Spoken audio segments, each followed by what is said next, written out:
Año 5000 a.C., el inicio. El eterno Dios plantó un huerto en Edén, al oriente, y puso allí al hombre que había formado. Y el eterno Dios hizo nacer de la tierra todo árbol delicioso a la vista y bueno para comer. Y salía de Edén un río para regar el huerto, y de allí se repartían 4 brazos. El nombre del uno era Pisón. Este es el que rodea toda la tierra de Ávila, donde hay oro, y el oro de aquella tierra es bueno. Allí hay también bedilio y ónice. El nombre del segundo río es Gihón. Este es el que rodea toda la tierra de Cus, y el nombre del tercer río es Hidekel. Este es el que va al oriente de Asiria, y el cuarto río es el Éufrates. Año 2200 a.C., una ciudad desconocida. Alejada de cualquier ruta comercial se encontraba Jerusalén, rodeada de rocas doradas que se alzaban entre quebradas, pedregales y valles de las colinas de Judea, expuesta a los gélidos inviernos, en ocasiones nevados, y a los abrasadores veranos. Las inhóspitas colinas ofrecían seguridad, y el manantial en el valle bajo la ciudad bastaba para mantener una pequeña población. Año 2100 a.C., Uruk. La llamada madre de las ciudades, Uruk, quien más tarde sería Irak, ya albergaba más de 40.000 habitantes. Jericó era una ciudad fortificada, y los habitantes de la zona se extendían en sus actividades hasta las colinas de Jerusalén. Año 2000 a.C., registro histórico de Salem. En la época en que los faraones del reino antiguo alcanzaban el cenit de su técnica de construcción de pirámides y terminaban la gran esfinge, Jerusalén era un pequeño poblado.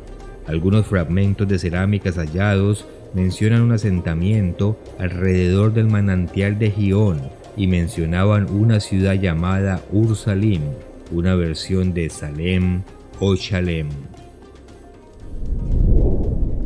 Año 1895 a.C.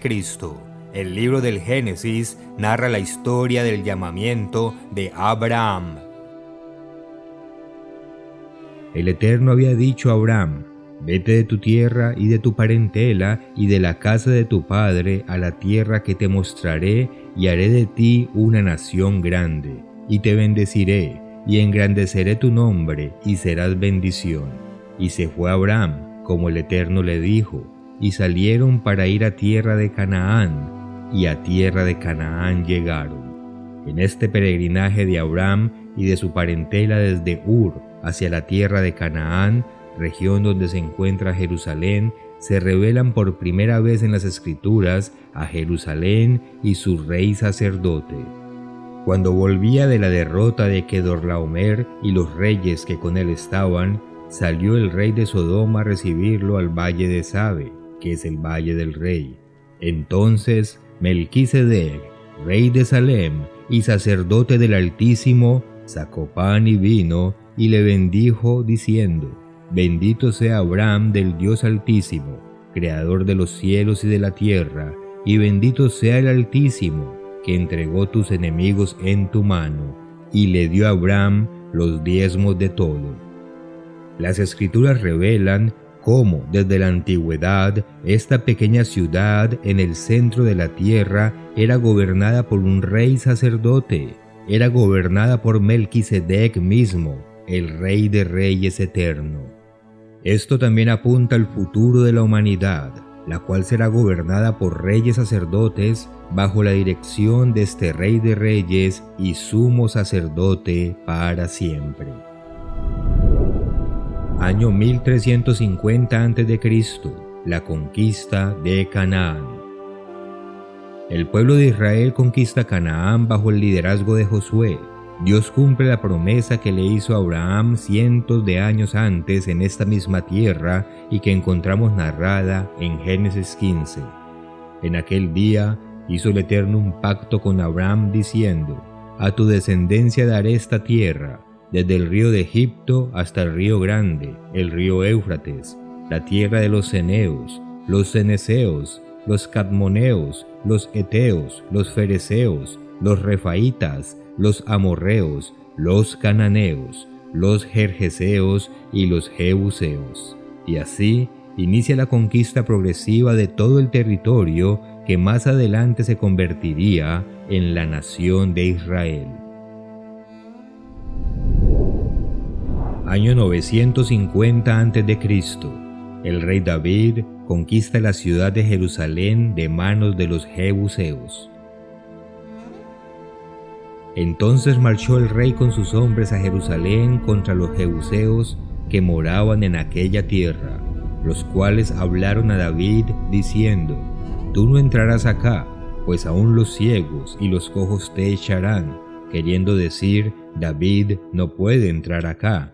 Pero David tomó la fortaleza de Sión, la cual es la ciudad de David, y David moró en la fortaleza, y le puso por nombre la ciudad de David.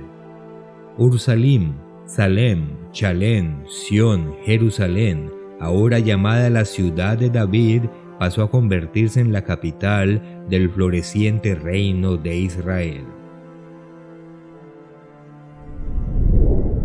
Año 900 a.C. Israel se divide. A la muerte de Salomón, heredero de David, después de un reinado de 40 años, su hijo Roboam, ahora rey de Israel, convocó a las tribus en Siquem, pero las tribus del norte designaron al general Jeroboam para que le transmitiera al rey que ya no estaban dispuestos a seguir tolerando los impuestos de Salomón. Mi padre agravó vuestro yugo, pero yo añadiré a vuestro yugo. Mi padre os castigó con azotes, mas yo os castigaré con escorpiones, replicó Roboam. Esto significó que las 10 tribus del norte se rebelaran contra la ciudad de David y eligieran a Roboam como su rey. Así, Jerusalén pasó a ser la capital solamente de las tribus de Judá y Benjamín. Año 583 a.C. Nabucodonosor ordena arrasar con la ciudad de Jerusalén. En el mes quinto, a los 7 días del mes, siendo el año 19 de Nabucodonosor, rey de Babilonia, vino a Jerusalén Nabuzaradán, capitán de la guardia, siervo del rey de Babilonia, y quemó la casa del Eterno, y la casa del rey, y todas las casas de Jerusalén, y todas las casas de los príncipes quemó a fuego, y todo el ejército de los caldeos que estaba con el capitán de la guardia derribó los muros alrededor de Jerusalén. Año 538. El rey Ciro. El imperio persa ya había sometido al imperio babilónico. El rey de Persia, Ciro, tenía una visión de imperio diferente. Si los babilónicos construyeron su imperio mediante matanzas y deportaciones, Ciro ofrecería tolerancia religiosa a cambio de la hegemonía política y de unir a los pueblos en un único imperio. Fue así como el rey Ciro no solo envió a los exiliados de Jerusalén de regreso a su patria, sino que les devolvió el control de la ciudad y les permitió reconstruir el templo.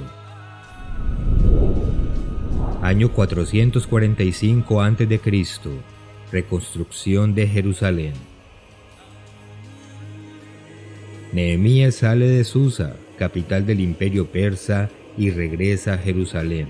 Estando allí, salió de noche por la puerta del valle hacia la fuente del dragón y a la puerta del muladar, y observó los muros de Jerusalén que estaban derribados y sus puertas que estaban consumidas por el fuego, y no sabían los oficiales a dónde había ido, y les dijo: Vosotros veis el mar en que estamos, Jerusalén está desierta y sus puertas consumidas por el fuego. Venid y edifiquemos el muro de Jerusalén, y no estemos más en oprobio.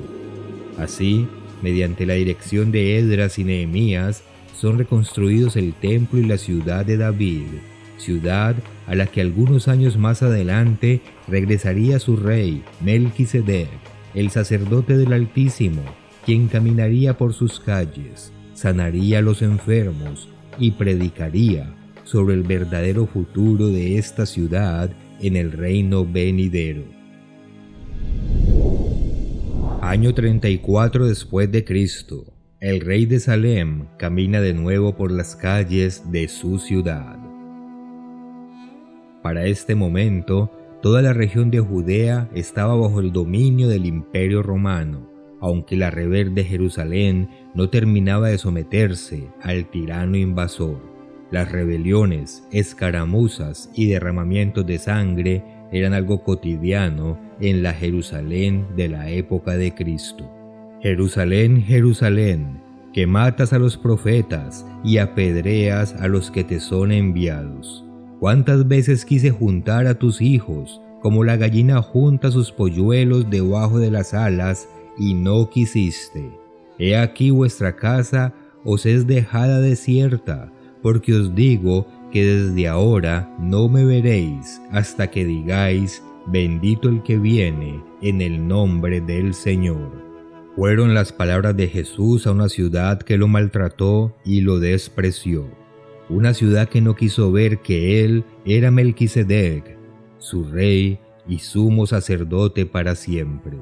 Por el contrario, el rey de Salem es arrestado y llevado ante el concilio, en donde el sumo sacerdote le pregunta, ¿eres tú el Cristo, el Hijo del Bendito? Y Jesús le dijo, yo soy. Y veréis al Hijo del Hombre sentado a la diestra del poder de Dios y viniendo en las nubes del cielo. Entonces el sumo sacerdote, rasgando su vestidura, dijo, ¿qué más necesidad tenemos de testigos? Habéis oído la blasfemia. ¿Qué os parece? Y todos ellos le condenaron, declarándole ser digno de muerte. A la mañana siguiente, el rey de Salem es llevado ante Pilato, quien le pregunta, ¿eres tú el rey de los judíos? Respondiendo él, le dijo, tú lo dices. Cristo no negó que él es el mismísimo rey de Jerusalén, aquel quien cientos de años atrás gobernaba Salem, aquel que recibió en su mano los diezmos de Abraham y aquel que vendrá de nuevo en un futuro no muy lejano para tomar posesión de su ciudad como Rey de Reyes y Señor de Señores. Luego del interrogatorio, nuestro maestro, el rey de Salem, fue llevado a la muerte de cruz en su propia ciudad para el perdón de nuestros pecados. Año 70 después de Cristo, la destrucción de Jerusalén. El general Tito, hijo del emperador Vespasiano, poseía la autoridad, el talento, la ambición y los recursos necesarios para reducir a cenizas y con fuerza abrumadora a la rebelde Jerusalén. Con un arsenal completo de armas de asedio, catapultas e ingenieros romanos, tomó las dos primeras murallas en menos de 20 días, para luego rodear y sellar toda la ciudad, construyendo una muralla de circunvalación hasta que, conquistando la fortaleza Antonia, arrasaron por completo toda la ciudad. Jerusalén quedó reducida a montones de cadáveres, escombros y cenizas. Los pocos sobrevivientes, famélicos y desesperados, parecían haber perdido todo sentido de humanidad y se atacaban ferozmente en busca de cualquier bocado de comida. Unas semanas más tarde, Tito regresa a Roma llevándose todos los tesoros del templo para celebrar su triunfo en un desfile de estatuas y carrozas doradas cargadas de tesoros. La caída de Jerusalén se representó en forma de tableaux vivants, esto es, representaciones de legionarios, de matanzas de judíos, del templo en llamas y, en la parte superior de la carroza, en pie, los comandantes romanos. Tras ellos seguían los tesoros del templo, la mesa de oro, los candelabros y un prisionero judío, Simón ben Giora, líder de los rebeldes. Año 130 después de Cristo. Aelia Capitolina. Adriano, el nuevo emperador de Roma, visita Jerusalén y decide abolir la ciudad o los restos de ella. Sobre sus escombros ordena la edificación de una nueva ciudad que llevaría el nombre de Aelia Capitolina, en honor a su propio nombre y al de Júpiter Capitolino.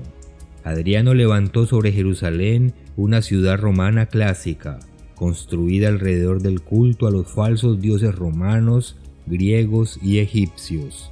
Construyó 2 foros, un templo a Júpiter y se propuso erradicar el carácter judío de Jerusalén. Un periodo difícil para los discípulos de Cristo ha iniciado. Año 362 después de Cristo. El retorno de los judíos. Han pasado casi 300 años desde la destrucción de Jerusalén bajo el dominio de los romanos. Ha sido una época de edictos y proclamaciones en contra de los cristianos, prohibiciones al culto cristiano, quema de libros cristianos, asesinatos en los coliseos o en la hoguera eran algunos de los males que debía enfrentar a diario todo aquel que se considerara discípulo de Cristo. Hasta que, en el año 362, el nuevo emperador romano Juliano, sobrino de Constantino, revocó las persecuciones de Adriano y de Constantino, devolvió Jerusalén a los judíos, les reintegró sus propiedades, derogó los impuestos antijudíos y les concedió el poder recaudar tributos. Estas disposiciones provocaron la llegada en masa de judíos a Jerusalén desde todo el mundo romano. Recuperaron el monte donde estaba el templo y empezaron a establecer su vida como judíos. Todo esto, por supuesto, bajo una estricta opresión romana. Año 691 después de Cristo. La conquista árabe. La monarquía bizantina, es decir, el Imperio Romano del Oriente, se derrumbó como un castillo de naipes ante la conquista árabe. Jerusalén estaba ahora sometida al Imperio musulmán. Tras siglos de represiones por parte del Imperio Romano del Oriente, los judíos recibieron con los brazos abiertos a los musulmanes. Omar, el segundo califa musulmán, no solo les permitió a los judíos mantener el monte del templo, sino que les permitió orar allí junto con los musulmanes. Fue durante este periodo de dominio árabe cuando Abd-el-Malik, sucesor de la dinastía Omeya y ahora el gobernante del califato musulmán, ordena la construcción de la cúpula de la roca justo en el centro del monte del templo, mientras declara que ese lugar es el centro del mundo. Para los musulmanes, la cúpula dorada, la exuberante decoración y el reluciente mármol blanco anunciaban que ese era el nuevo Edén y también el lugar donde la dinastía Omeya le entregaría su reino a Dios cuando llegara la hora. Año 750 después de Cristo hasta nuestros días. Durante un periodo de más de 1200 años, Jerusalén es primero conquistada por los cristianos europeos, quienes, en su primera cruzada, arrebatan la ciudad de David de mano de los musulmanes. Esta conquista no duró mucho tiempo, ya que, casi 100 años más tarde, por medio del sultán Saladino, Jerusalén regresa a manos de los musulmanes, quienes la gobiernan por más de 600 años hasta la conquista albanesa. Para el año de 1870, Jerusalén era una mezcla de religiones e idiomas bajo el Imperio Otomano. Por sus calles desfilaban oficiales otomanos que llevaban chaquetas bordadas que combinaban con uniformes europeos. Los judíos otomanos, armenios y los árabes cristianos y musulmanes vestían levita o traje blanco. Los ulemas musulmanes llevaban turbantes y túnicas. Los árabes hablaban turco y árabe.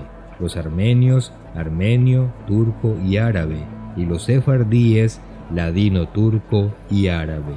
Y así, a lo largo de otras conquistas, invasiones y tratados, Jerusalén sobrevive a 2 guerras mundiales, hasta que, el 14 de mayo de 1948, el Estado de Israel proclama su independencia. 6 meses antes, la Asamblea General de las Naciones Unidas aprobó un plan que dividía a Palestina, es decir, la región de Judea, en 2 estados, dando a los árabes y a los judíos una extensión similar de terreno, 11.500 kilómetros cuadrados para el Estado árabe y 14.100 kilómetros cuadrados para el Estado judío. Como parte del plan, la Resolución 181 de la Asamblea General de las Naciones Unidas estableció que la ciudad de Jerusalén se establecerá como un corpus separatum, un cuerpo separado, bajo un régimen internacional especial y será administrada por las Naciones Unidas. No obstante, la guerra que inmediatamente después de la declaración de independencia desencadenaron los países árabes contra Israel hizo inaplicable dicha resolución.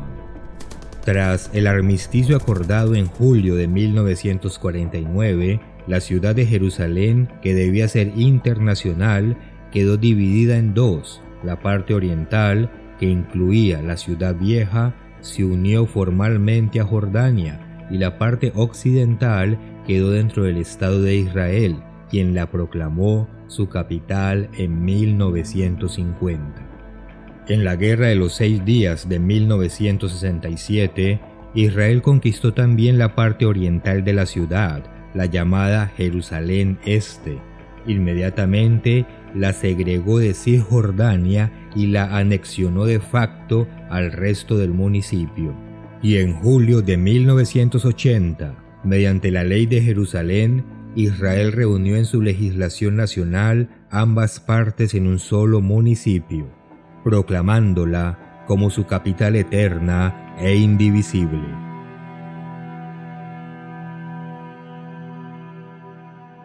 Ciertamente, la Jerusalén actual no está gobernada por su legítimo gobernante, pero el Padre Celestial ha prometido someter a todos los enemigos de Jerusalén y devolverle el reino a su legítimo rey sacerdote, Melquisedec. ¿A cuál Melquisedec?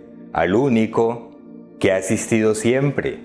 Porque este Melquisedec, rey de Salem, sacerdote del Dios Altísimo, que salió a recibir a Abraham, que volvía de la derrota de los reyes, y le bendijo, a quien asimismo dio a Abraham los diezmos de todo, cuyo nombre significa primeramente Rey de Justicia, y también Rey de Salem, esto es, Rey de Paz, sin padre, sin madre, sin genealogía, que ni tiene principio de días, ni fin de vida, sino hecho semejante al Hijo de Dios, permanece sacerdote para siempre.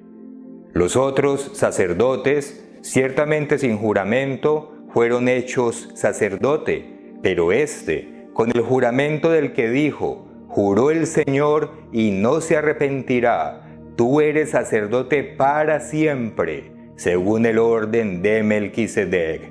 Por tanto, Jesús es hecho fiador de un mejor pacto, y los otros sacerdotes llegaron a ser muchos, debido a que, por la muerte, no podían continuar, mas este, por cuanto permanece para siempre, tiene un sacerdocio inmutable, porque la ley constituye sumos sacerdotes a débiles hombres, pero la palabra del juramento, posterior a la ley, al Hijo, hecho perfecto para siempre. El apóstol Pablo aquí nos explicó cómo Jesús fue, es y será el sumo sacerdote para siempre, eterno, inmutable, perfecto. Un salmo del mismísimo David, quien alguna vez fue también un rey legítimo de Jerusalén, nos lo confirma. Analicemos este brevísimo salmo, el 110, empezando en el versículo 1. El Eterno dijo a mi Señor, siéntate a mi diestra hasta que ponga a tus enemigos por estrado de tus pies. ¿Cómo es esto de que David tiene dos señores? Porque leemos que dice que el Eterno, quien es nuestro Señor, le dijo a nuestro Señor. Lo que está haciendo el rey David aquí es revelando la familia divina. Está revelando al Padre y al Verbo. Dios Padre le está diciendo a Dios Hijo, siéntate a mi diestra hasta que ponga a tus enemigos por estrado de tus pies. Y nuevamente, ¿quién está sentado a la diestra del Padre?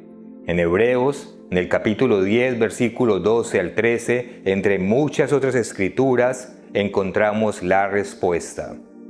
Cristo, habiendo ofrecido una vez para siempre un solo sacrificio por los pecados, se ha sentado a la diestra de Dios. De ahí en adelante, esperando a que sus enemigos sean puestos por estrado de sus pies. Volviendo entonces al Salmo 110, vemos que David profetizó que Jesucristo se sentaría a la diestra del Padre hasta que llegue el momento en que el Padre le autorice someter a los enemigos, como lo explica el versículo 2 del Salmo 110 que estamos leyendo. El Eterno enviará desde Sión la vara de tu poder, domina en medio de tus enemigos. Ahí está profetizado que llegará un momento en que Melquisedec, quien es el Verbo, Jesucristo o el Rey de Reyes, someterá a todos los enemigos de Sión. Versículo 3. Tu pueblo se te ofrecerá voluntariamente en el día de tu poder, en la hermosura de la santidad, desde el seno de la aurora, tienes tú el rocío de tu juventud. Nosotros reconoceremos a nuestro Rey en su hermosura y eternidad y nos someteremos voluntariamente a Él. Luego, el versículo 4, citado por Pablo en Hebreos, muestra cómo el Padre confirma a Cristo como Melquisedec, el sumo sacerdote eterno. Juró el Eterno y no se arrepentirá. Tú eres sacerdote para siempre, según el orden de Melquisedec. Aquí, el Padre le está diciendo al Verbo, a Jesucristo, tú eres mi sumo sacerdote para siempre. Tú eres el puente entre los seres humanos y yo, el Padre. Tú eres el único camino por el medio del cual la humanidad podrá llegar a mí. Esa es la labor del sumo sacerdote, ser el camino entre la humanidad y el Padre. Y el apóstol Pablo nos ratifica que Cristo no se otorgó a sí mismo este título de sumo sacerdote, sino que le fue dado por el Padre. Y nadie toma para sí esta honra, sino el que es llamado por Dios, como lo fue Aarón. Así tampoco Cristo se glorificó a sí mismo haciéndose sumo sacerdote, sino el que le dijo, tú eres mi hijo, yo te he engendrado hoy. Como también dice en otro lugar, tú eres sacerdote para siempre, según el orden de Melquisedec. Entonces, las Escrituras confirman, sin lugar a duda, que el Padre constituyó a Cristo como el sumo sacerdote para siempre. Luego, los versículos 5 y 6 del Salmo 110 continúan revelando algo muy importante. Dicen, el Señor está a tu diestra, Cristo está a la diestra del Padre, quebrantará a los reyes en el día de su ira, juzgará entre las naciones, las llenará de cadáveres, quebrantará las cabezas en muchas tierras. Aquí el rey David profetiza que llegará el día en que el Rey de Reyes, el sumo sacerdote eterno, juzgará a las naciones de toda la tierra y las someterá completamente a su dominio. El séptimo ángel tocó la trompeta, y hubo grandes voces en el cielo que decían, los reinos del mundo han venido a ser de nuestro Señor y de su Cristo, y Él reinará por los siglos de los siglos. Vi el cielo abierto, y aquí un caballo blanco, y el que lo montaba se llamaba Fiel y Verdadero, y con justicia juzga y pelea. Sus ojos eran como llama de fuego, y había en su cabeza muchas diademas, y tenía un nombre escrito que ninguno conocía, sino él mismo. Estaba vestido de una ropa teñida en sangre, y su nombre es el Verbo de Dios. De su boca sale una espada aguda, para herir con ella a las naciones, y él las regirá con vara de hierro, y él pisa el lagar del vino del furor y de la ira del Dios Todopoderoso.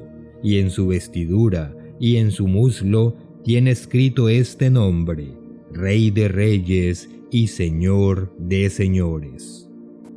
Y cuando el Padre envía al Rey de Reyes a tomar posesión de la tierra, Jerusalén, la ciudad eterna, será conquistada por última vez y para siempre por su verdadero Rey.